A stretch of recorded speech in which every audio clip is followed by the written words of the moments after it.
معزز سامعین السلام علیکم۔ پیش خدمت ہے انوار علیگی کا مشہور ناول بچھو، جسے میں آپ سب کے سامنے پیش کر رہی ہوں شیطان کی چیلی کے نام سے۔ آپ سب سے گزارش ہے کہ میری ویڈیوز کو زیادہ سے زیادہ لائک اور شیئر کر کے میری حوصلہ افزائی کیجیے تاکہ میں اسی طرح اچھی اچھی کہانیاں آپ کے پیش خدمت کر سکوں۔ چند لمحوں بعد وہ اس کی اوٹ سے مسکراتا ہوا نکلا۔ اس کے ہاتھوں میں ایک چمکتا ہوا استرا تھا۔ وہ اس کے نزدیک آ کر استرا اس کے حوالے کرتے ہوئے بولا، یہ لو۔ استرا؟ ساحل عمر نے چمکتے استرے کو ہاتھ میں لیتے ہوئے حیرت سے کہا، اس سے کس طرح کاٹ ہوگی؟ میں تمہیں بتاتا ہوں کہ کیا کرنا ہے، میری بات پوری توجہ سے سنو۔ یہ کہہ کر چترو بھیل نے اسے ساری بات تفصیل سے بتا دی۔ وہ ساری بات اچھی طرح سمجھ گیا۔ اس نے استرے کو بند کر کے اپنی جیب میں رکھ لیا۔ اب میرے ساتھ آؤ، چترو بھیل نے پتھر سے اٹھتے ہوئے کہا۔ کہاں؟ وہ بولا، تمہیں دریا کی سیر کروا دوں۔ نزدیک ہی وہ دریا ہے جہاں تم کاویری کو بے ہوش ملو گے، تمہیں وہ جگہ دکھا دوں۔ چترو بھیل اٹھتے ہوئے بولا، چلو۔ ساحل عمر اس کے ساتھ ہو لیا۔ کاویری کہاں رہتی ہے؟ وہ دریا کے اس پار رہتی ہے، چترو بھیل نے بتایا اور پھر تیز تیز چلنے لگا۔ اب وہ دونوں آگے پیچھے چل رہے تھے۔ چترو بھیل اسے مڑ کر دیکھ لیتا تھا۔ جب ان دونوں کے درمیان فاصلہ زیادہ بڑھ جاتا تو وہ ٹھہر جاتا، اور جب ساحل قریب آنے لگتا تو چترو بھیل پھر قدم بڑھانے لگتا۔ اس وقت وہ گھنے جنگل سے گزر رہے تھے۔ اگرچہ آفتاب پوری آب و تاب کے ساتھ چمک رہا تھا، لیکن اس جنگل میں اس کی روشنی کا زیادہ گزر نہ تھا۔ درخت آپس میں اس طرح ملے ہوئے تھے کہ روشنی کی کرنیں کہیں کہیں سے چھن کر زمین پر پڑ رہی تھیں۔ یہی حال کچھ ہوا کا بھی تھا۔ اس جنگل میں ہوا کا بھی گزرنا تھا۔ گرمی نہ تھی، بلکہ دھوپ نہ ہونے کی وجہ سے ٹھنڈک کا احساس تھا۔ ابھی وہ زیادہ دور نہ گئے ہوں گے کہ ساحل کو اچانک اپنے گرد تیز ہوا محسوس ہوئی۔ ساحل چلتے چلتے فوراً کھڑا ہو گیا۔ اسے ایک دم خطرے کا احساس ہوا۔ اس نے جیب سے فوراً استرا نکال کر کھول لیا۔ ہوا مزید تیز ہوتی جا رہی تھی اور اسے یوں محسوس ہو رہا تھا جیسے ہوا اسے اپنی گرفت میں لیتی جا رہی ہے۔ یہی عمل کا وقت تھا۔ اس میں ذرا سی بھی غفلت، ذرا بھی دیر ساحل کو کہاں سے کہاں پہنچا سکتی تھی۔ ساحل فوراً ایکشن میں آ گیا۔ اس نے اپنا بایاں بازو کھول کر جلدی جلدی اس طرح چلایا جیسے اپنے اوپر پڑے جال کو کاٹ رہا ہو۔ پھر یہی عمل اس نے دائیں بازو کے نیچے بغل کے نزدیک کیا۔ پھر وہ فوراً ہی جھک گیا اور اس نے ٹانگوں کے درمیان بہت تیزی سے اس طرح چلانا شروع کر دیا۔ چترو بھیل چلتے چلتے رک گیا تھا۔ اب وہ بڑی دلچسپی سے ساحل کو دیکھ رہا تھا۔ وہ خوش تھا کہ اس نے جس طرح اسے بتایا تھا وہ بالکل ویسے ہی عمل میں مصروف تھا۔ ساحل کو یکایک محسوس ہوا کہ ہوا کی گرفت ڈھیلی پڑتی جا رہی ہے۔ جو بات اس نے ابتدا میں محسوس کی تھی وہ بات اب نہیں رہی تھی۔ وہ ہوا کی رگوں کو کاٹنے میں کامیاب ہو گیا تھا۔ وہ احتیاطاً اس طرح چلانے کے عمل کو ابھی جاری رکھے ہوئے تھا۔ تب چترو بھیل جلدی سے اس کے نزدیک آیا اور بولا، بس بس کام ہو گیا۔ چترو بھیل کی آواز سن کر اس نے فوراً اپنا ہاتھ روک لیا۔ اس نے دیکھا کہ ہوا کا یہ تیز جھونکا اس سے الگ ہو کر سامنے کی طرف بڑھ رہا ہے۔ مٹی کے ذرے اور سوکھے پتے اس کے ساتھ چل رہے تھے۔ دیکھتے ہی دیکھتے ہوا کے اس مرغولے میں کوئی چیز ظاہر ہوئی۔ وہ سرخ رنگ کی کوئی چیز تھی جو تیزی سے چھوٹی ہوتی جا رہی تھی۔ پھر وہ زمین پر گری اور ہوا ایک دم ساکت ہو گئی۔ یہ سرخ رنگ کا ریشمی دھاگوں کا کوئی جال سا تھا جو سمٹتا سکڑتا جا رہا تھا۔ پھر اس کا ایک گولا سا بن گیا اور اس میں اچانک آگ بھڑک اٹھی۔ یہ بہت تیز آگ تھی۔ چند سیکنڈ میں گولا جل کر کوئلہ ہو گیا۔ دیکھ لیا تم نے؟ چترو بھیل اس کے قریب آ کر بولا۔ میں نے جیسا کہا تھا ویسا ہی ہوا نا؟ اب تمہیں اچھی طرح اندازہ ہو گیا ہوگا کہ برکھا کس طرح تمہارے پیچھے لگی ہوئی ہے۔ ہاں واقعی، ساحل اس جلے ہوئے گولے پر نظریں جمائے ہوئے بولا۔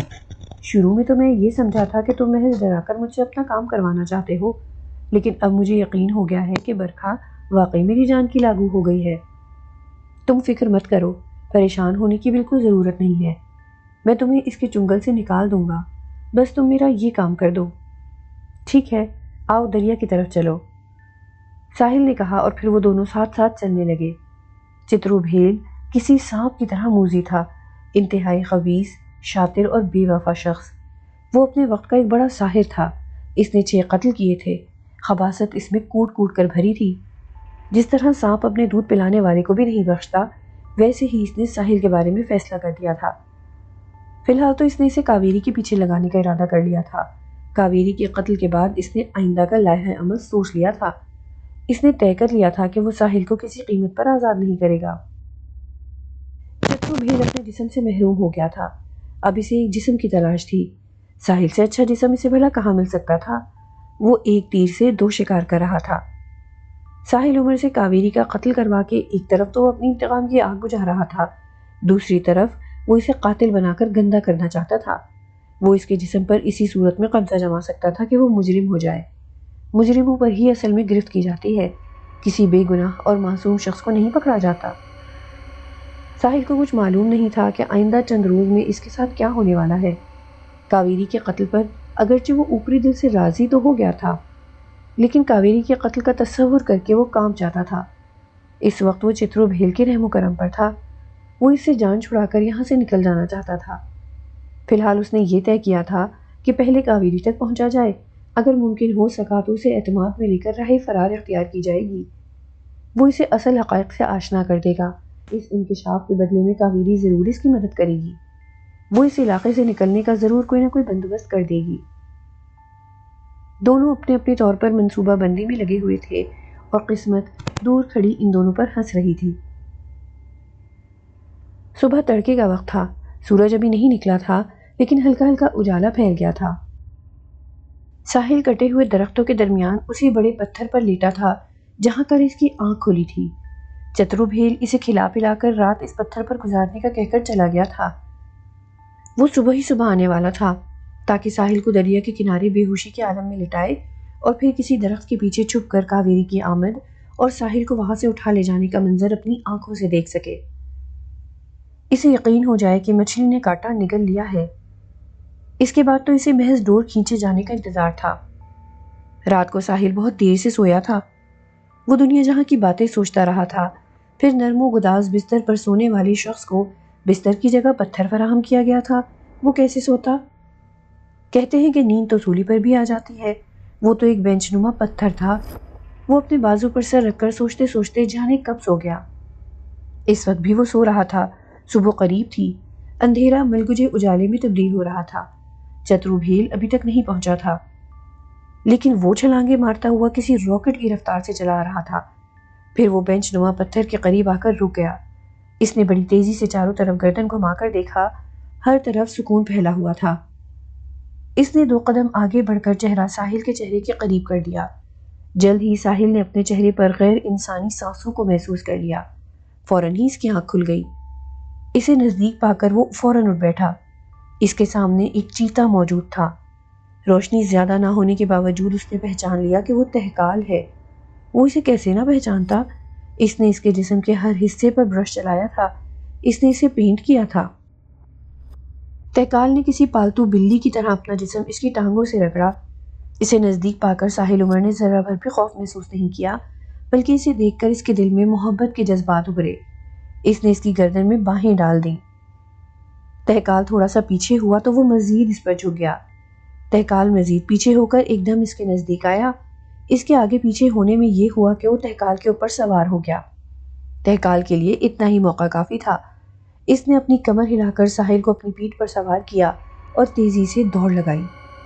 ساحل نے خود کو گرنے سے بچانے کے لیے اس کی گردن کو مضبوطی سے اپنے ہاتھوں میں لے لیا اور اس کی کمر پر اچھی طرح جم گیا۔ تہکال نے جب دیکھا کہ سوار نے اپنی نشست اچھی طرح سنبھال لی ہے تو پھر اس نے ایک لمبی زقن بھری اور چند لمحوں میں وہ ہوا سے باتیں کرنے لگا۔ ساحل بہت مضبوطی سے اس کی گردن سے چمٹا ہوا تھا۔ چترو بھیل جھومتا جھامتا بڑی تیزی سے چلا آ رہا تھا۔ وہ بہت خوش تھا۔ وہ آگ جو اس کی روح میں لگی ہوئی تھی، اس آگ کے ٹھنڈی ہونے کے آثار پیدا ہو چلے تھے۔ منزل بہت قریب تھی۔ وہ ساحل کو دریا میں ایک غوطہ لگا کر کنارے پر لٹا دے گا۔ ایک ٹانگ اس کی دریا میں ہوگی، باقی جسم خشکی پر ہوگا اور وہ بے سدھ لٹا ہوگا۔ کاویری جب اسے دیکھے گی تو اس کے چلتے قدم رک جائیں گے۔ ارے کاویری کے چلتے قدم اسے دیکھ کر پتہ نہیں رکتے کہ نہیں، لیکن سامنے کا منظر دیکھ کر چترو بھیل کے چلتے قدم ضرور رک گئے اور منہ سے بے اختیار حیرت کا کلمہ نکل گیا۔ درختوں کے درمیان اسے وہ بینچ نما پتھر صاف نظر آیا جو خالی تھا۔ اس نے جلدی جلدی چاروں طرف نظریں دوڑائیں۔ اس نے سوچا شاید ساحل ضرورتاً اٹھا ہو، لیکن وہ آس پاس کہیں نظر نہ آیا۔ یہ بات اس کے لیے سہانے روح ہو گئی۔ وہ خود روح تھا، وقت اور جگہ کی قید سے آزاد۔ اس نے جلدی جلدی آس پاس کا علاقہ چھان مارا۔ دریا کے دونوں کنارے خالی پڑے تھے، حتیٰ کہ کاویری بھی اپنے گھر میں موجود تھی۔ چترو بھیل ایک موہوم سی امید پر اسے جگہ جگہ تلاش کرتا رہا۔ اب تو سورج بھی نکل آیا تھا، ہر سو سورج کی کرنیں بکھر چکی تھیں، لیکن ساحل کا دور دور تک پتہ نہ تھا۔ کہاں گیا وہ؟ اسے زمین کھا گئی یا آسمان نگل گیا؟ چترو بھیل سوچ سوچ کر پریشان ہونے لگا۔ اس کی خوشی لمحوں میں غائب ہو گئی۔ ساری منصوبہ بندی دھری کی دھری رہ گئی، بنا بنایا کھیل بگڑ گیا۔ تب اسے برکھا کا خیال آیا، کہیں یہ کام اس عیار لومڑی نے تو نہیں کر دکھایا؟ اس سے غلطی ہو گئی کہ وہ برکھا کی طرف سے غافل ہو گیا۔ اس نے سمجھ لیا کہ ہوا کے جال کے کٹ جانے کے بعد اب ادھر سے کوئی خطرہ نہیں، اسے جاتے ہوئے کوئی نشانی لگا کر جانا چاہیے تھا۔ اگر اس کے پاس نشانی لگی ہوتی تو اس کے بارے میں فوراً نشاندہی ہو جاتی۔ لگتا ہے برکھا ہاتھ دکھا گئی۔ اگر واقعی ایسا ہے تو وہ اسے بخشے گا نہیں۔ وہ غصے سے کھول اٹھا۔ برکھا کے ہوش اڑے ہوئے تھے، اس پر پاگل پن کا دورہ پڑنے والا تھا۔ ایک جنون کی سی کیفیت طاری ہو رہی تھی۔ وہ غصے میں چترو بھیل کے استھان کے چاروں طرف چکر کاٹ رہی تھی۔ سونا اور واسم دیوار سے لگے بیٹھے تھے۔ وہ پریشان نظروں سے برکھا کو چکر کاٹتا دیکھ رہے تھے۔ ان کی سمجھ میں نہیں آ رہا تھا کہ وہ ایسا کیوں کر رہی ہے۔ برکھا جی، کچھ بتائیں تو آخر ہوا کیا؟ واسم نے ہمت کر کے پوچھا۔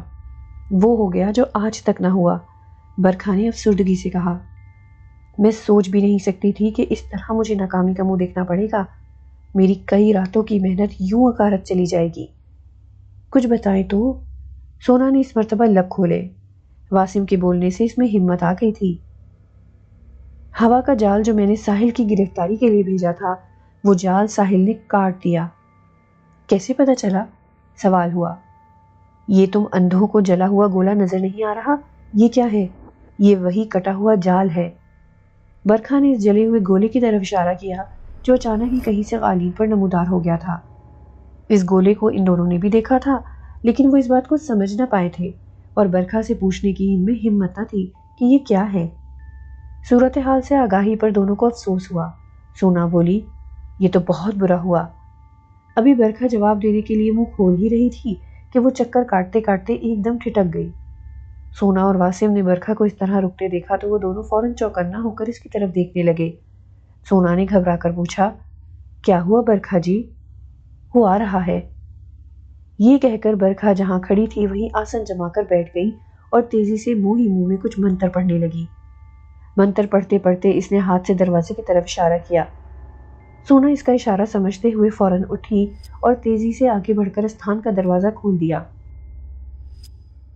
دروازہ کھولتے ہی چترو بھیل کسی آندھی کی طرح اندر داخل ہوا اور اپنے استھان کے نزدیک پہنچ کر برکھا کو قہر آلود نگاہوں سے دیکھنے لگا۔ کیا دیکھتے ہو مجھے؟ برکھا ایک دم کھڑی ہو گئی اور غصے سے بولی، اب یہاں کیا لینے آئے ہو؟ بتا، کہاں چھپایا ہے تو نے اسے؟ اگر تو نے اسے میرے حوالے نہ کیا تو یاد رکھ، تیرا استھان بھی یہیں بنے گا۔ چترو بھیل کے لہجے میں آگ بھری تھی۔ ارے، الٹی مجھے دھمکی دے رہے ہو؟ میں نے اپنا بڑا سمجھ کر اپنی تپسیا کو تمہارے استھان پر بھیجا تھا کہ تمہارے ذریعے میری کچھ راہیں آسان ہو جائیں گی۔ مجھے آسانی مہیا کرنا تو درکنار، تم میری بلی کو ہی لے اڑے۔ تم جانتے نہیں کہ میں اس پر کب سے محنت کر رہی ہوں؟ تم نے ایسا کیوں کیا؟ کیوں لے گئے اسے مجھ سے چھین کر؟ بولو، جواب دو۔ یہ ٹھیک ہے کہ میں اسے تجھ سے چھین کر لے گیا، لیکن تو نے اسے میرے پاس رہنے کب دیا؟ میری غفلت سے فائدہ اٹھا کر اسے اپنے پاس بلا بھیجا۔ مجھے نہیں پتا تھا کہ ہوا کا جال کاٹنے کے باوجود تو اسے اپنے پاس پکڑ بلائے گی۔ تو اتنی طاقتور ہو گئی ہے؟ اس کے لہجے میں حیرت تھی۔ چترو بھیل، تم یہ کیا کہہ رہے ہو؟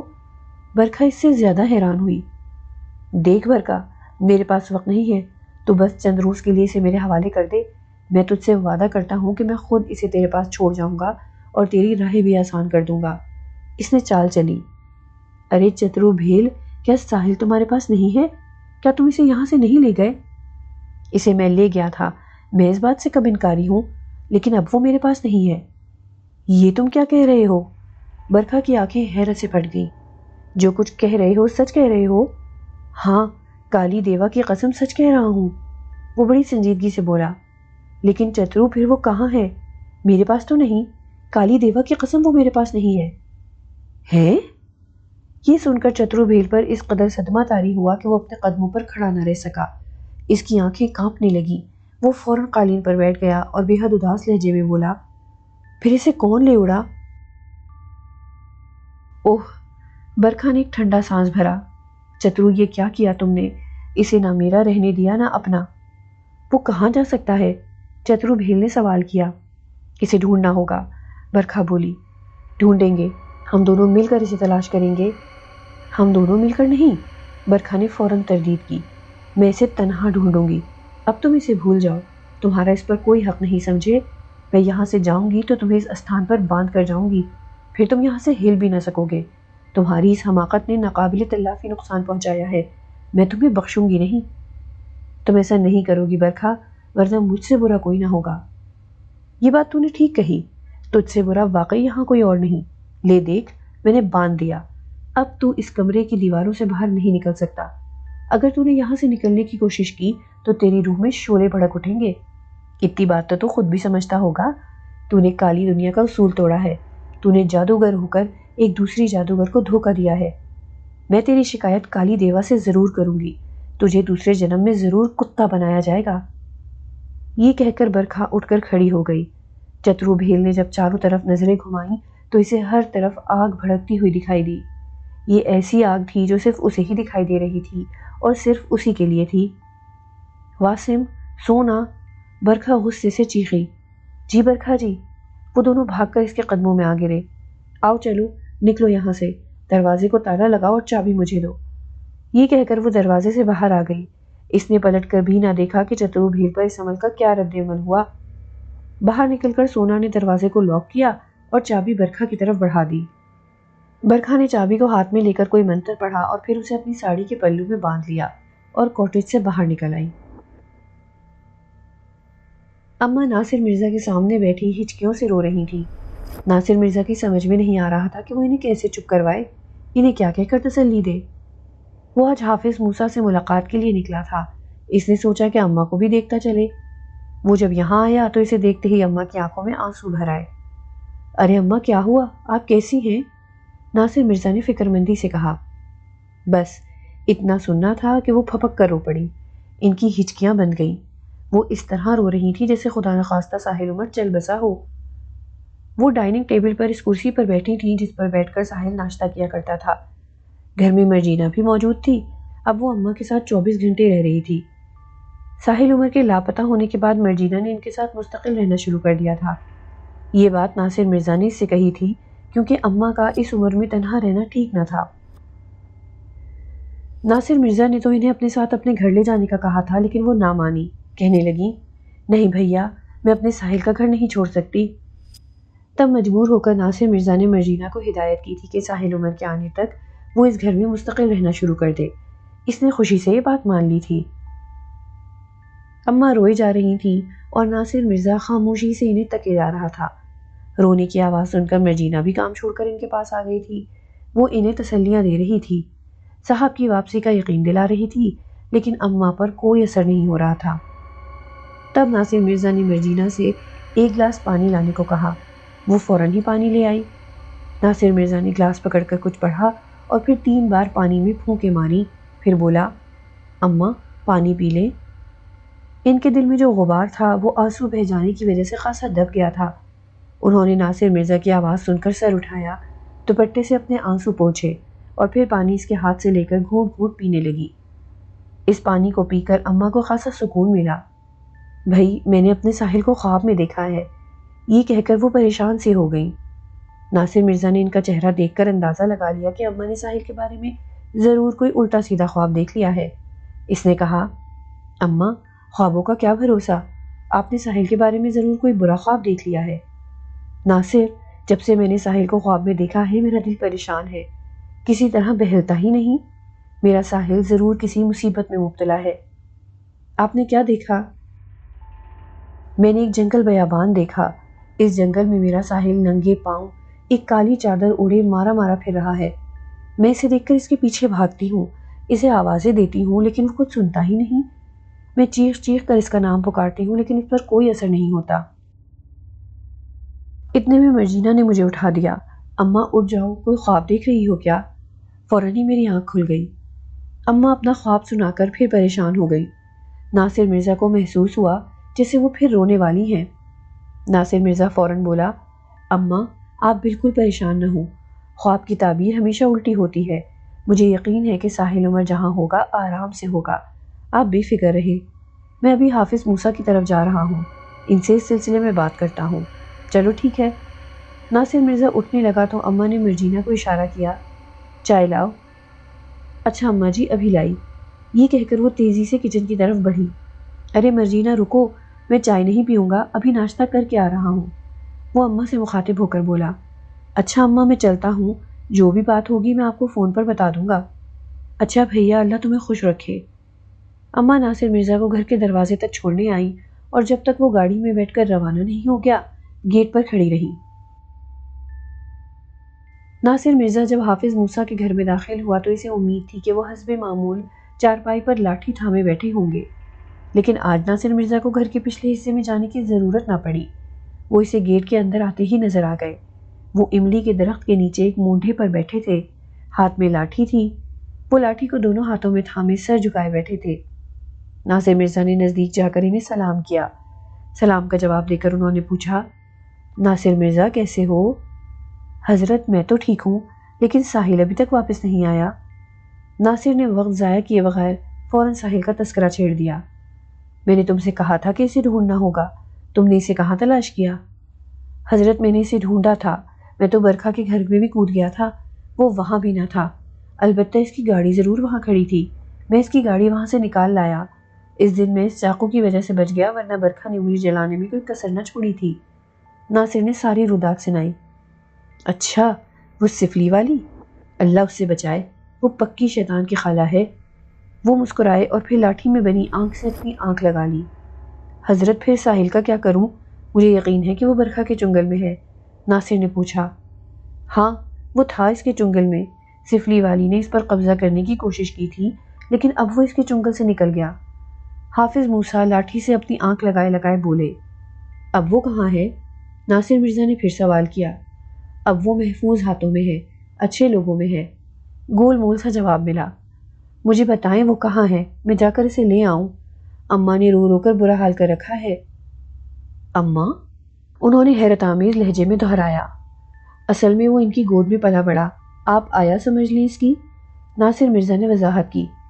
اچھا میں اس کے لیے تمہیں ایک چیز بتا دیتا ہوں، ایک بوتل پانی پر پڑھ کر دے دینا، اسے پیتے ہی قرار آ جائے گا، اسے میرے حوالے سے بتا دینا کہ ساحل کی طرف سے بالکل پریشان نہ ہو، اسے آنے میں تھوڑا وقت لگے گا۔ حضرت میں ساحل سے ملنا چاہتا ہوں، کیا وہ اسی شہر میں ہے؟ نہیں، وہ یہاں سے بہت دور جا چکا ہے، میں اگر بتا بھی دوں کہ وہ کہاں ہے تو تم اس سے مل نہ پاؤ گے، یوں سمجھو کہ وہ کسی اور دنیا میں اور لوگوں میں چلا گیا ہے، میں ہوں اس کی دیکھ بھال کے لیے، تم پریشان مت ہو، انہوں نے تسلی دیتے ہوئے کہا۔ اب آپ کی زبان سے سن لیا ہے کہ وہ جہاں ہے ٹھیک ہے تو میرے دل کو قرار آ گیا ہے، اب میں اس سفلی والی کی خبر لیتا ہوں، کوشش کر دیکھو، ویسے وہ تمہارے قابو میں آئے گی نہیں، وہ بہت عیار عورت ہے، اس نے میری بھتیجی کو مارا ہے، اس نے عابد انجم کو قتل کیا ہے۔ ناصر مرزا کے لہجے میں تپش آ گئی۔ تو کیا تم اسے قتل کر کے خود قاتل بننا چاہتے ہو؟ حافظ موسیٰ نے تنبیہ کی۔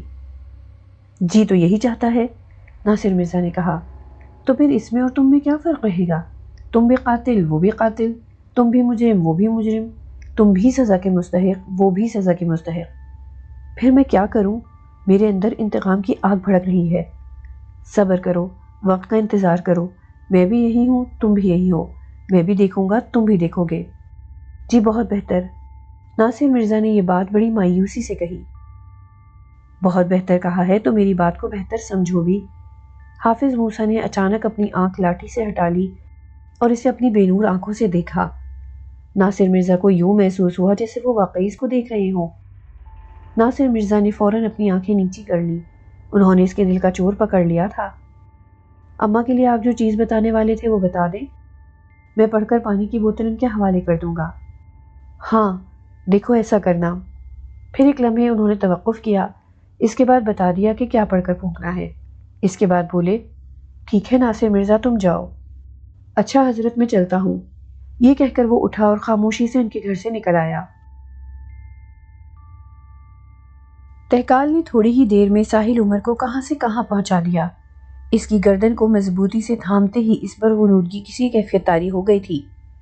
جب ذرا اسے ہوش آیا تو اس نے خود کو ایک دریا کے کنارے پایا، لیکن یہ دریا میدانی علاقے کا نہ تھا، پہاڑی علاقے کا تھا۔ چاروں طرف خوبصورت مناظر پھیلے ہوئے تھے۔ وہ چھوٹے مگر گول پتھروں پر لیٹا ہوا تھا۔ اس کے برابر سے ٹھنڈے اور شفاف پانی کا دریا جھاگ اڑاتا بہ رہا تھا۔ سامنے پانی میں تہکال بیٹھا تھا، وہ اپنے پاؤں کسی بلی کی طرح چاٹ رہا تھا۔ ساحل اٹھ کر بیٹھ گیا۔ اس نے دریا کے کنارے بیٹھ کر ٹھنڈے میٹھے پانی سے اپنا منہ دھویا، پھر چلو میں پانی لے کر خوب سیر ہو کر پیا۔ پانی بہت لطیف تھا، کوئی آدم نہ آدم زاد۔ اس نے تہکال کی طرف دیکھا۔ تہکال نے اپنا پاؤں چاٹنا فوراً چھوڑ دیا اور اپنی خوبصورت آنکھوں سے اسے دیکھا، اٹھ کر آیا اور اس کی پیٹھ سے پیٹھ لگا کر بیٹھ گیا۔ ساحل نے اپنا ایک ہاتھ پیچھے کر کے اس کے سر پر پھیرا اور بولا، تم مجھے کہاں لے آئے ہو؟ اس وقت آپ کاغان میں ہیں۔ ہیں؟ وہ کون بولا؟ کیا تہکال؟ اس نے فوراً مڑ کر اس کی طرف دیکھا۔ تہکال بڑے آرام سے لیٹا ہوا تھا۔ ساحل نے اس کی طرف دیکھتے ہوئے پوچھا، یہ کاغان ہے؟ جی یہ کاغان ہے، فوراً جواب ملا، لیکن یہ جواب تہکال نے نہیں دیا تھا۔ یہ جواب اس شخص نے دیا تھا جو تہکال کی انتہائی بائیں جانب دم کے نزدیک کھڑا تھا، اور اسے دیکھنے کے لیے ساحل کو اپنی گردن خاصی گھمانا پڑی، اور جب اس شخص پر نظر پڑی تو وہ حیران ہو کر ایک دم کھڑا ہو گیا۔ بازغر تم؟ یہ تم ہو؟ ساحل نے کہا۔ جی ساحل صاحب، یہ میں ہوں، آپ کا خادم۔ بازغر کے لہجے میں بڑی فرمانبرداری تھی۔ تم میرے کب سے خادم ہو گئے؟ اور یہ سب کیا ہے؟ کچھ نہیں ہے، یہ تہکال ہے، اس علاقے کا نام کاغان ہے۔ اب ہمیں یہاں سے نکلنا چاہیے، آگے چلنا ہے، ابھی ہماری منزل نہیں آئی۔ اس نے مسکرا کر کہا، ہماری منزل کہاں ہے؟ زیادہ دور نہیں ہے، چند گھنٹوں کا سفر ہے، آئیے چلیں، پہلے چل کر کچھ کھا پی لیں، پھر سفر اختیار کریں گے۔ ان دونوں کے چلتے ہی تہکال بھی اٹھ کر کھڑا ہو گیا اور پھر وہ دریا میں اتر گیا۔ کچھ دیر تو وہ پانی میں نظر آیا، پھر اچانک ہی غائب ہو گیا۔ یوں محسوس ہوا جیسے وہ پانی میں غوطہ لگا گیا ہو۔ ساحل نے اس منظر کو بڑی حیرت سے دیکھا۔ کیا دیکھ رہے ہیں؟ بازغر نے ساحل کو دریا کی جانب حیرت آمیز انداز میں دیکھتے ہوئے پایا تو پوچھا، تہکال کو دیکھ رہا ہوں۔ ساحل نے جواب دیا، دیکھتے ہی دیکھتے کہاں غائب ہو گیا؟ اب تو آپ کو اس بات کا عادی ہو جانا چاہیے، وہ آپ کو کہاں سے کہاں لے آیا اور کتنے کم وقت میں، اس بات کا اندازہ ہے آپ کو؟ تہکال بہت زبردست چیز ہے، اس کا کوئی جواب نہیں۔ بازغر نے دریا کی طرف دیکھتے ہوئے تہکال کی تعریف کی۔ مجھے اس بات کا بخوبی اندازہ ہے، واقعی تہکال کوئی انوکھی شے ہے۔ ساحل بولا، آپ ننگے پاؤں ہیں، یہ لیجئے، میری چپل پہن لیجئے۔ بازغر نے اپنے سینڈل اتارتے ہوئے کہا، ابھی آپ کو پیدل چلنا پڑے گا، اوپر کاغان کے بازار میں پہنچ کر آپ کے لیے کچھ انتظام کرتا ہوں۔ ساحل کو یاد آیا کہ جب وہ قبر والے کمرے میں تھا، اس کے پاؤں میں جوتے نہ تھے، وہاں سے چترو بھیل اسے لے اڑا۔ چترو بھیل کے ساتھ اس نے جتنا سفر کیا ننگے پاؤں ہی کیا، اب اسے پھر ننگے پاؤں چلنا تھا۔ یہ پہاڑی علاقہ تھا، یہاں ننگے پیر چلنا آسان نہ تھا، اس لیے اس نے بازغر کی چپل پہن لینے میں ہی عافیت جانی۔ اگرچہ وہ سینڈل اس کے پاؤں میں تھوڑے سے بڑے تھے، لیکن ننگے پاؤں چلنے سے کہیں بہتر تھا کہ بڑے سینڈل پہن لیے جائیں۔ بازغر نے کاغان کے ایک اچھے ہوٹل میں اسے ٹھہرایا اور کمرے میں پہنچا کر بولا، آپ اتنی دیر میں نہا دھو لیں، میں ذرا بازار گھوم کر آتا ہوں۔ ساحل جب نہا دھو کر باہر نکلا تو اس نے دیکھا کہ بیڈ پر شلوار قمیص کا ایک جوڑا رکھا ہے اور بیڈ کے ساتھ نئی سینڈل نما چپل رکھے ہیں۔ اس نے فوراً کپڑے تبدیل کر لیے اور بیڈ پر نیم دراز ہو کر بیٹھ گیا۔ چند لمحوں بعد دروازے پر دستک ہوئی۔ ساحل نے دروازے کی طرف منہ کر کے زور سے کہا، آ جاؤ بھائی۔ اس کا خیال تھا کہ ہوٹل کا کوئی بہرا ہوگا، کچھ کھانے پینے کا پوچھنے آیا ہوگا، لیکن جب دروازہ کھولا تو اسے سامنے بازغر نظر آیا جس کے ہاتھ میں لوازمات سے بھری ٹرے تھی۔ ارے یہ آپ کیوں لائے؟ ہوٹل کے کسی بندے سے کہہ دیا ہوتا۔ ساحل اٹھتا ہوا بولا، یہ سب چیزیں میں اپنی نگرانی میں تیار کروا کر لایا ہوں، آپ کو بھوک لگی ہوگی؟ ہاں بھوک تو شدید لگی ہے، ساحل نے ناشتے کے سامان سے بھری ٹرے کی طرف دیکھتے ہوئے کہا۔ بس تو پھر شروع ہو جائیے، میں جب تک جیپ کا انتظام کر کے آتا ہوں۔ آپ کچھ دیر آرام کریں گے یا فوراً ہی چلیں گے؟ جاتے جاتے اس نے پوچھا، ناشتہ کرنے کے بعد مجھے بس 1 گھنٹے کا ریسٹ دے دے، پھر جہاں کہیں گے چلوں گا۔ ویسے جانا کہاں ہے؟ ساحل نے پوچھا۔ آپ کبھی اس علاقے میں آئے ہیں؟ بازغر نے سوال کیا۔ نہیں، آج تک نہیں۔ ویسے سوات، گلگت، کشمیر اور مری وغیرہ میں نے دیکھ رکھے ہیں، اس نے بتایا۔ بس تو پھر آپ اس علاقے کا حسن دیکھیے، میں آپ کو جھیل سیف الملوک تک لے چلوں گا۔ وہ جھیل سیف الملوک جس کے بارے میں کہا جاتا ہے کہ وہ اتنی حسین ہے کہ وہاں پریاں اترتی ہیں، کیا واقعی ایسا ہے؟ ساحل نے بڑے اشتیاق بھرے لہجے میں کہا۔ کیا آپ پریوں پر یقین رکھتے ہیں؟ وہ جاتے جاتے ٹھہر گیا اور ایک کرسی گھسیٹ کر بیٹھ گیا۔ میں نے آج تک کوئی پری نہیں دیکھی، ساحل نے ہنس کر جواب دیا۔ پھر یقین کیوں کر آئے گا؟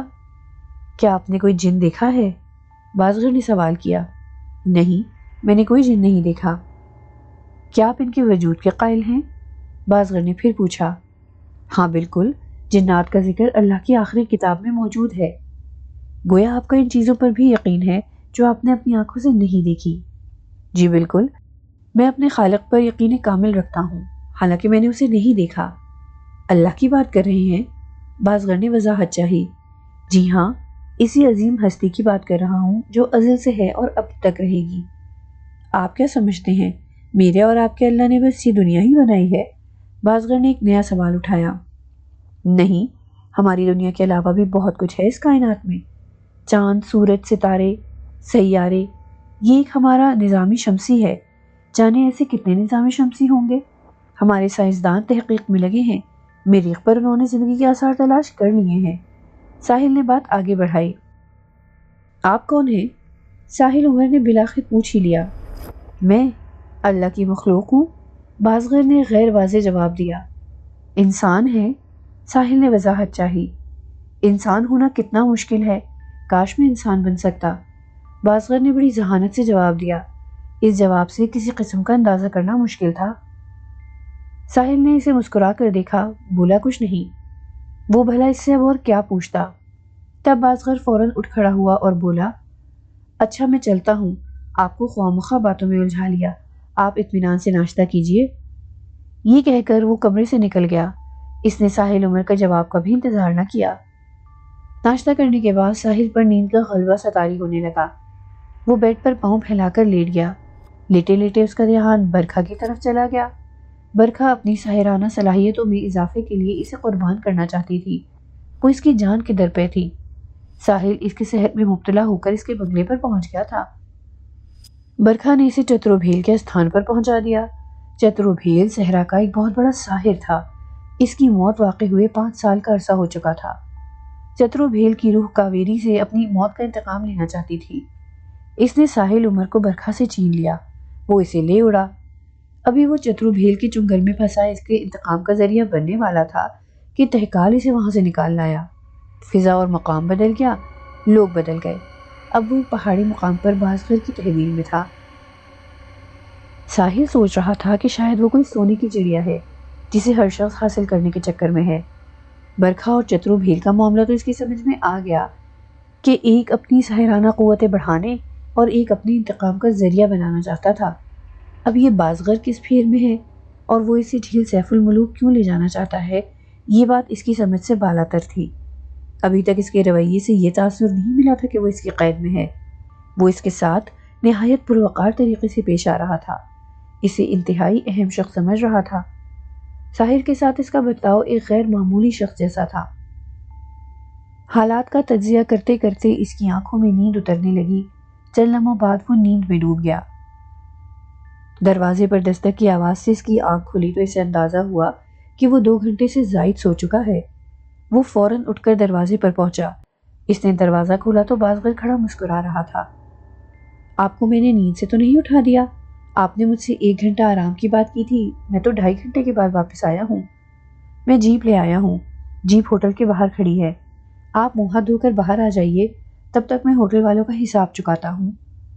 اور پھر وہ دروازے سے ہی واپس چلا گیا۔ ساحل نے باتھ روم میں جا کر منہ ہاتھ دھویا۔ اس کی ساری تھکن دور ہو چکی تھی۔ وہ اس وقت خود کو تازہ دم محسوس کر رہا تھا۔ کمرے میں اس کا کوئی سامان نہ تھا، بس وہ کپڑے تھے جو اس نے اتارے تھے۔ اس نے ان کپڑوں کو باتھ روم میں ہی چھوڑ دیا اور کمرے سے باہر نکل آیا۔ جب وہ ہوٹل کے دروازے سے باہر نکلا تو بازغر کو اپنا منتظر پایا۔ بازغر نے جیپ کا اگلا دروازہ کھول کر اسے بیٹھنے کا اشارہ کیا اور خود وہ پیچھے چلا گیا۔ جیپ کا ڈرائیور ایک نوجوان تھا اور اپنے چہرے مہرے سے کشمیری دکھائی دیتا تھا۔ چلو بھائی، بازغر نے پیچھے سے گرین سگنل دیا۔ جیپ چل پڑی۔ کاغان سے ناران تک سفر ایک کچی سڑک پر طے ہوا۔ درمیان میں متعدد بار گلیشیئر آئے۔ جیپ ہچکولے کھاتی ان گلیشیئروں کے اوپر سے گزری۔ بالآخر ناران آ گیا۔ ناران کے سب سے اچھے ہوٹل میں بازغر نے ساحل کو ٹھہرایا۔ کھانا کھانے تک بازغر ساحل کے ساتھ رہا، پھر یہ کہہ کر چلا گیا کہ اب وہ کل صبح اس کے پاس آئے گا۔ ناشتہ کرنے کے بعد وہ جھیل سیف الملوک کا سفر اختیار کریں گے۔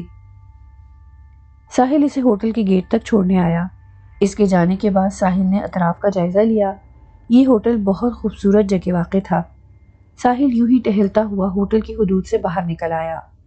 پھر وہ تختوں والا چھوٹا سا پل کراس کر کے ناران کے بازار میں آ گیا۔ ایک لمبا اور دور تک پھیلا ہوا بازار۔ اس نے بازار کے ایک سرے سے دوسرے سرے تک چکر لگایا اور پھر اپنے ہوٹل میں واپس آ گیا۔ ہوٹل کے دروازے سے ایک فیملی باہر نکل رہی تھی۔ 2-3 لڑکیوں کے ساتھ ایک بزرگ خاتون تھی۔ ان خاتون میں اماں کی بڑی شباہت تھی۔ انہیں دیکھ کر اسے اپنی اماں یاد آ گئیں۔ اسے گھر سے نکلے کئی دن ہو گئے تھے۔ وہ گھر سے نکلا بھی کس قدر عجلت میں تھا۔ اس نے اماں سے بھی بات نہ کی، بس گاڑی میں بیٹھ کر گھر سے نکل آیا۔ اس کے آنے کے بعد جانے اماں کا کیا حال ہوا ہو۔ انہیں اس کی اس حرکت پر کس قدر صدمہ ہوا ہوگا۔ ناصر مرزا اور مسعود آفاقی الگ پریشان ہوں گے۔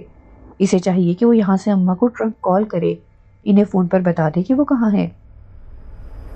یہ سوچ کر اس نے ہوٹل کے ٹیلی فون آپریٹر کو اپنے گھر کا نمبر دیا اور ارجنٹ کال ملانے کی ہدایت کی۔ اس کی قسمت اچھی تھی کہ کوئی 10-15 منٹ بعد ٹیلی فون کی گھنٹی بجی۔ ریسیور اٹھایا تو آپریٹر کی آواز سنائی دی، سر کراچی بات کیجیے۔ اچھا، ساحل نے بے قراری سے کہا۔ ہیلو، آپ کون؟ ادھر سے مرجینہ کی آواز سنائی دی۔ مرجینہ، میں ساحل بول رہا ہوں، اماں کو بلاؤ۔ ساحل نے اس کی آواز پہچان کر کہا۔ ارے صاحب جی آپ، او اماں جلدی آئیے، اماں جلدی آئیے۔ مرجینہ اس کا نام سن کر خوشی سے دیوانی ہو گئی۔ وہ زور سے چیخی، صاحب جی کا فون ہے۔ اماں اپنے کمرے میں عصر کی نماز پڑھ کر مصلی پر بیٹھی ساحل کے لیے دعا مانگ رہی تھی کہ مرجینہ کی بے تابانہ آواز کان میں پڑی۔ وہ مصلی سمیٹ کر فوراً اٹھ کر بھاگی۔ میرے اللہ نے میری سن لی، میرے ساحل کا فون آ گیا۔ صاحب جی اماں آ گئی، بات کریں۔ مرجینہ نے یہ کہہ کر ریسیور اماں کے ہاتھ میں دے دیا اور وہیں کھڑے ہو کر اماں کی گفتگو سننے لگی۔ میرے ساحل، میری جان، تم کہاں ہو؟ اماں بے قراری سے بولی۔ اماں، میں اس وقت ناران میں ہوں، میں بالکل ٹھیک ہوں۔ مجھ سے غلطی ہو گئی کہ آپ کو بتائے بغیر گھر سے نکل آیا۔ آپ پریشان نہ ہوں، میں جلد ہی کراچی واپس آ جاؤں گا۔ ساحل نے جلدی جلدی اپنے بارے میں بتا کر اماں کو تسلی دی۔ شکر ہے اللہ کا کہ تمہارا فون آ گیا، تم جہاں ہو خیریت سے ہو، بس اتنا جاننا میرے لیے کافی ہے۔ ناصر اور مسعود بھی تمہارے لیے پریشان تھے، اب میں فون کر کے انہیں تمہاری خیریت بتائے دیتی ہوں۔ تمہارے یہ دونوں دوست بہت اچھے ہیں، انہوں نے نہ صرف میرا خیال رکھا بلکہ تمہارے لیے تو یہ بھائیوں کی طرح پریشان تھے۔ اماں نے کہا۔ صاحب جی، اماں جی نے رو رو کر اپنا خود برا حال کیا ہوا ہے۔ مرجینہ نے ریسیور کے قریب اپنا منہ کر کے کہا۔ اماں، یہ مرجینہ کیا کہہ رہی ہے؟ آپ اپنا خیال رکھیں، بس اب بالکل رونے دھونے کی ضرورت نہیں ہے۔ میں کل جھیل سیف الملوک جاؤں گا، یہاں بازغر میرے ساتھ ہے۔ اماں، آپ کو وہ شخص یاد ہے نا جو ایک چیتے کی تصویر بنوانے آیا تھا؟ ساحل نے اماں کو یاد دلایا۔ ہاں، اسے میں کیسے بھول سکتی ہوں، وہ تمہاری غیر موجودگی میں یہاں آیا تھا، کیا تم نے اسے بھیجا تھا؟ اماں کو فوراً بازغر کا گھر میں آنا یاد آ گیا۔ نہیں اماں، میں نے تو اسے نہیں بھیجا، وہ کیا کہنے آیا تھا؟ ساحل نے سوال کیا۔ اے بھیا، اس نے کہا وہاں تو کچھ نہیں، اس وقت گھر میں ناصر اور مسعود دونوں موجود تھے، وہ ہم تینوں کو گھر میں چھوڑ کر گھر میں گھستا چلا گیا۔ جب ہم لوگ اس کے پیچھے گھر میں آئے تو وہ ہمیں کہیں نہ ملا، جانے وہ کدھر سے نکل گیا اور ساتھ بھی تصویر بھی لے گیا۔ تصویر؟ ساحل نے حیرت سے پوچھا۔ اماں، کون سی تصویر؟ کہیں وہ رشا ملوک کی تصویر؟ میرا مطلب ہے وہ دلہن والی تصویر تو نہیں لے گیا جو میرے بیڈ روم میں لگی تھی؟ ساحل نے پریشان ہو کر کہا۔ ہاں ساحل، وہی تصویر، وہ لے اڑا۔ اماں نے شکایتی انداز میں کہا۔ بھیا، مجھے تو وہ کوئی جن ون لگتا ہے، گھر میں گھستے تو سب نے دیکھا، تصویر لے کر گھر سے نکلتے کسی نے نہ دیکھا، وہ کوئی جادوگر ہے کہ سب کو اندھا کر کے نکل گیا؟ اب تم بتا رہی ہو کہ وہ تمہارے ساتھ ہے، تو کیا اس نے یہاں آنے اور تصویر اپنے ساتھ لے جانے کے بارے میں کچھ نہ بتایا؟ نہیں اماں، اب وہ صبح آئے گا تو اس سے بات کروں گا، ساحل نے فکر مند ہو کر کہا۔ اچھا اماں، اب آپ پریشان مت ہونا، میں بہت جلد آپ کے پاس پہنچ جاؤں گا۔ اچھا خدا حافظ۔ اللہ تمہیں حفظ و امان میں رکھے، خدا حافظ۔ ساحل ریسیور رکھ کر سوچ میں پڑ گیا۔ بازغر اس کے گھر جا کر رشا کی تصویر کیوں لے آیا؟ اسے یاد آیا کہ وہ رشا ملوک کی تصویر خریدنا چاہتا تھا۔ ساحل کو یہ بھی یاد آیا کہ وہ اس تصویر کی 1 کروڑ سے زائد دینے کو تیار تھا۔ بالآخر وہ تصویر کو گھر میں موجود لوگوں کی آنکھوں میں دھول جھونک کر لے اڑا، اور اس نے ساحل کو اس سلسلے میں کچھ بتایا بھی نہیں۔ بازغر کے بارے میں وہ پہلے ہی مشکوک تھا، اسی لیے اس نے اس سے پوچھا تھا کہ آپ کون ہیں، اور وہ اس بات کا جواب غیر واضح انداز میں دے کر اپنا پہلو بچا گیا تھا۔ اب اماں نے جس طرح اس کے گھر میں داخل ہونے کی تصویر کشی کی ہے، اس سے تو ظاہر ہوتا ہے کہ وہ انسان نہیں ہے، کوئی اور مخلوق ہے، یا پھر کوئی بڑا ساحر ہے۔ اور آج اس نے جس انداز میں باتیں کی، اس سے اندازہ ہوا کہ وہ نہ صرف ایک ذہین شخص ہے بلکہ جدید معلومات بھی رکھتا ہے۔ وہ اس سے کیا چاہتا ہے؟ اسے جھیل سیف الملوک کیوں لے جانا چاہتا ہے؟ رشا ملوک کی تصویر اس نے کیوں اڑائی؟ وہ اسے اس قدر اہمیت کیوں دے رہا ہے؟ اس کا میزبان کیوں بنا ہوا ہے؟ ان ساری باتوں کے پیچھے کیا سازش چھپی ہوئی ہے؟ برکھا اور چترو بھیل کی طرح کیا یہ بھی کوئی مذموم مقاصد رکھتا ہے؟ وہ بازغر کے بارے میں سوچتا رہا اور الجھتا رہا، لیکن کسی نتیجے پر نہ پہنچ سکا۔ ساحل کی آنکھ کسی آواز پر کھلی تھی۔ آنکھ کھلنے پر احساس ہوا کہ کوئی دروازے پر بڑے مہذبانہ انداز میں دستک دے رہا ہے۔ کمرے میں روشنی ہو رہی تھی، اس سے اس نے اندازہ لگایا کہ صبح ہو چکی ہے۔ پھر اس نے تکیے کے نیچے سے رسٹ واچ نکال کر ٹائم دیکھا، صبح کے 8 بج رہے تھے۔ وہ جلدی سے اٹھ کر دروازہ کھولا تو سامنے ہنستا مسکراتا بازغر نظر آیا۔ وہ شلوار قمیض پر کڑی ہوئی کوٹی پہنے ہوئے تھا، سر پر گول ٹوپی تھی، اور اس ٹوپی کے سامنے ایک چھوٹا سا رنگ برنگا پر لگا ہوا تھا۔ وہ اس وقت خاصا تر و تازہ نظر آ رہا تھا۔ آپ ابھی تک سو رہی ہیں؟ اس نے کمرے میں داخل ہوتے ہوئے پوچھا۔ رات کو ذرا دیر سے نیند آئی۔ ساحل نے اس کا چہرہ بغور دیکھا۔ اس کے دماغ میں کل شام اماں سے ہونے والی گفتگو گونجنے لگی۔ یہ شخص کس قدر معصوم بنا ہوا ہے، اس کے گھر جا کر اس کی غیر موجودگی میں پینٹنگ چرا لایا اور اس بات کا ذکر ابھی تک نہیں کیا۔ ساحل کو بڑا غصہ تھا۔ وہ چاہ رہا تھا کہ اس کے کمرے میں داخل ہوتے ہی اس پینٹنگ کے بارے میں سوال کرے، پھر کچھ سوچ کر رک گیا۔ ابھی کچھ دیر انتظار کرنا چاہیے، ہو سکتا ہے وہ خود ہی ذکر کرے۔ کیوں، کیا سوچتے رہے؟ بازغر نے پوچھا۔ بازغر صاحب، میں آپ کے بارے میں سوچتا رہا۔ وہ واش روم جاتے جاتے رک گیا۔ اس نے اسے ترچھی نظروں سے دیکھا۔ میرے بارے میں سوچتے رہے؟ میں بھی کوئی سوچنے کی چیز ہوں؟ اس کے لہجے میں بڑی انکساری تھی۔ کیوں نہیں، کل آپ نے بہت اچھی باتیں کی، میں آپ کی باتوں سے خاصا متاثر ہوا۔ آپ کیوں مجھے بنا رہے ہیں؟ میں بنا رہا ہوں یا آپ مجھے بنا رہے ہیں؟ یہ بات اس نے کہنا چاہیے لیکن ضبط کر گیا۔ میں ذرا منہ ہاتھ دھو لوں، آپ اتنی دیر میں اپنی پسند کا ناشتہ منگوا لیجئے، آپ نے ابھی تک ناشتہ تو نہ کیا ہوگا۔ میں تمام کاموں سے فارغ ہو کر آ رہا ہوں، وہ خوش دلی سے بولا۔ رات کو آپ کہاں رہے؟ ساحل نے سوال کیا۔ ارے ساحل عمر صاحب، ہم غلاموں کا کیا ہے، جہاں جگہ ملی سو گئے۔ بازغر نے گول مول سا جواب دیا، پھر فوراً ہی بولا، آپ جلدی سے منہ ہاتھ دھو لیجئے، میں ناشتہ منگوا رہا ہوں، ذرا جلدی جلدی نکلنا ہے۔ اچھا ٹھیک ہے، یہ کہہ کر ساحل واش روم میں گھس گیا۔ ناشتے سے فارغ ہو کر بازغر نے کہا، آئیے اب چلیں، جیپ والا ہمارا انتظار کر رہا ہوگا۔ ساحل فوراً کھڑا ہو گیا۔ وہ دونوں کاؤنٹر پر آئے۔ بازغر نے کمرے کی چابی واپس کی، ہوٹل کا حساب کتاب کیا اور ساحل کی طرف مسکرا کر دیکھا اور باہر نکلنے کا اشارہ کیا۔ بازغر نے ہوٹل کا حساب کر دیا تھا، چابی بھی واپس دے دی تھی۔ اس سے ساحل نے اندازہ لگایا کہ اب ادھر لوٹ کر نہیں آنا، یا اگر آنا ہے تو اس ہوٹل میں واپس نہیں آنا۔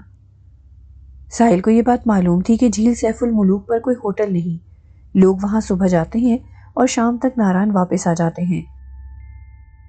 ہو سکتا ہے بازغر کا واپسی پر ناران رکنے کا ارادہ نہ ہو، وہ سیدھا کاغان نکل جانا چاہتا ہو۔ اس نے اس مسئلے پر بازغر سے کوئی بات نہ کی، وہ اس کے پیچھے پیچھے ہوٹل سے باہر نکل آیا۔ پھر وہ جیپ میں بیٹھ کر جھیل سیف الملوک کی طرف چل دیے۔